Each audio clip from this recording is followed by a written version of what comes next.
Hey everyone, I don't know about you, but I had one hell of a good Memorial Day weekend.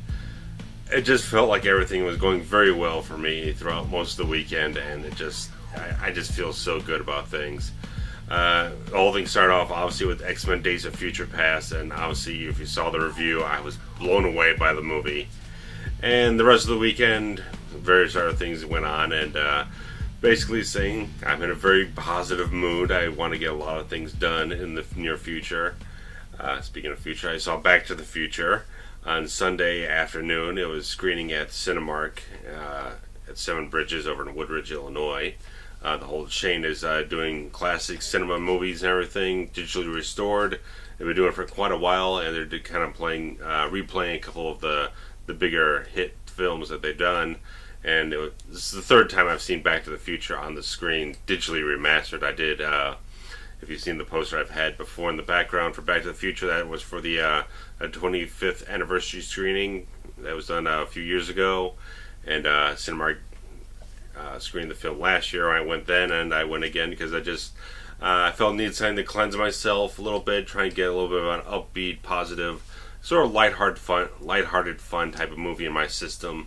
Kind of cleanse out everything because there was seeing X-Men on Friday and finishing up the review on Saturday and various other things. So I just felt like I needed to flush my system and cleanse myself out with something else, and it was a perfect movie to do it. And no, every time you see a movie, especially if you see it again on the big screen after all these years, you just notice different things that you never noticed before, little things here and there in the film. But this time seeing the film, I really appreciate Crispin Glover's performance in the film. It just really jumped out of the screen for me this time, and just like that's the thing I came across appreciating more than I ever have before. Seeing the film on the big screen, just a great experience. I own the film, I've got it on DVD, but there's nothing like going to the theater, seeing it on a big, large format screen and digital 4K projection type of stuff, whatever it is. It just looks fantastic, and just a different type of experience. You just get that complete focus of the film completely, and you get, because it's so big, you see all the little details that you don't tend to see when you're watching it on a television set at home and everything. So it's just a different experience. It gives you a little bit deeper appreciation for everything that goes into the film. And obviously, watching again, I completely agree with my friend Eric Waltman. It's his favorite film of all time. It's a film that is the most consistently well-paced film I've ever seen. It just never slows down. There's no fat in the film. It goes by at the perfect clip. Every single scene is just the right length. Nothing slows down. It just perfect. The pacing in the movie is just dead on perfect. It's just completely consistent, and just such a great film. Obviously, if you haven't seen Back to the Future, why the hell haven't you? Go see it. It's a great movie. And various other things, just got some work done on the HEMI DVD, and still a lot of work to get done, but I kind of got a couple of basics ready for everything, and just try to relax. And I enjoyed a couple other movies before the weekend was over. I was listening to some of the tracks from the soundtrack of this on Sunday, coming and going from the theater for Back to the Future, and that was Savage Streets with Linda Blair. This movie's a hell of a good film. The soundtrack makes it great, and I really have the inkling to do a video review of the film. I did a written review when I first saw it a little over a year ago, but I really kind of want to do a real video review of it, and I've got two different editions of the film that I would be covered in the review, because there's two different transfers and some things to say about the comparisons between the two. But also, you might find it weird that I bought this one, but I happened to do it because thinking about it when it hit the stores, it's like, yeah, it's kind of an enjoyable movie, so I grabbed 3 Days to Kill.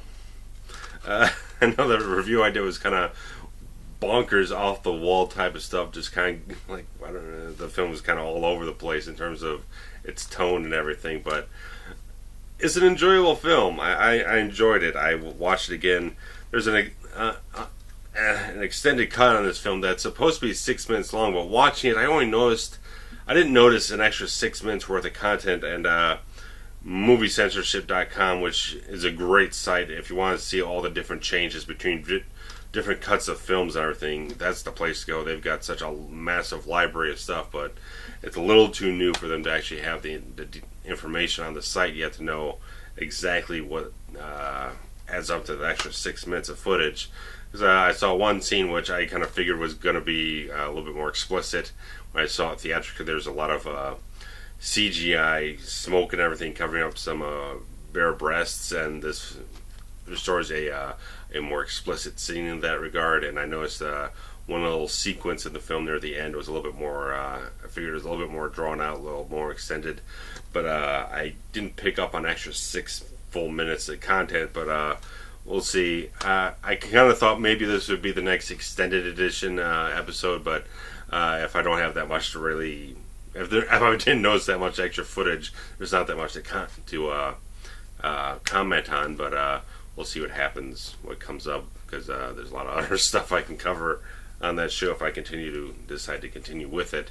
But yeah, I enjoyed the film. I started putting together my since I've seen enough film. I've seen 10 films theatrically, new ones, and I started putting together my rankings of what I've seen this year so far, and it's kind of placed a little higher than I kind of figured when it first came out. So just the entertainment level was at the right level. It's not that great of a film, but the entertainment level was a little higher than other films that are a little bit more straight and serious, like Nonstop or whatnot. So we'll see what happens in a few weeks when Nonstop and Jack Ryan's Shadow Recruit hit a home video. But that's there. But I worked today on Memorial Day, and just a couple hours it was dead as hell at the store. But I got home, and for a couple hours it was just like, I really want to see X-Men Days of Future Past again, and I just looked up the showtimes, just like, okay, I'm going. I went ahead, I saw the film again, and it is still as good the second time around as the first time. And like I said in the review, there's like probably a whole bunch of stuff I didn't get to in the review because I was just so flabbergasted about how shockingly amazing the film was. But a few things just off the top of my head. John Ottman's score in the film was just tremendously good.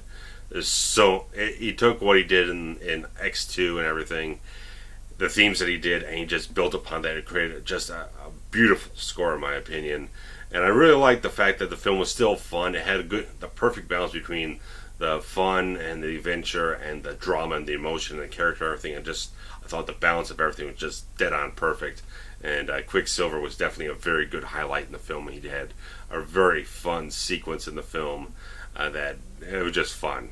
And the film brought all the drama and weight and emotion that I love, but also the element of fun and adventurous stuff. So that's the few things I wanted to get in the review after the fact, but just like the thing was long enough as it was, and I think let it stand as it is. So, but yeah, the Savage Streets I kind of want to get to, but it's like I want to also get back on track with the Michael Mann stuff. So I got to watch The Keep sometime soon if I want to get ahead of that, because I kind of want to just get every film chronologically, and that's the next one I got to tackle. But I've never seen the film, but kind of want to get Savage Streets in there sometime because I like the film a lot. But good solid exploitation film.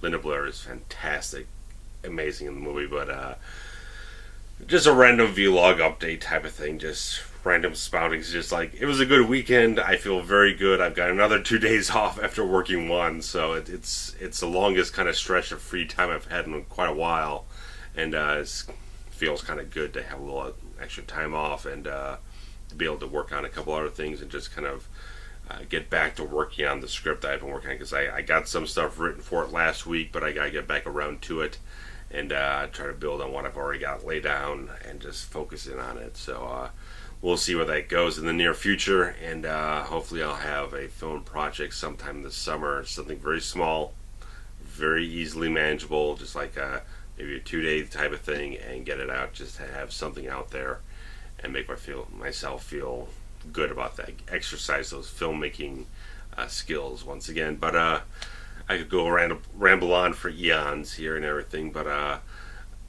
got plenty of stuff to do, you got plenty of stuff to do, and I'll catch you later. Like I said, there'll be an Edge of Tomorrow review when it comes out.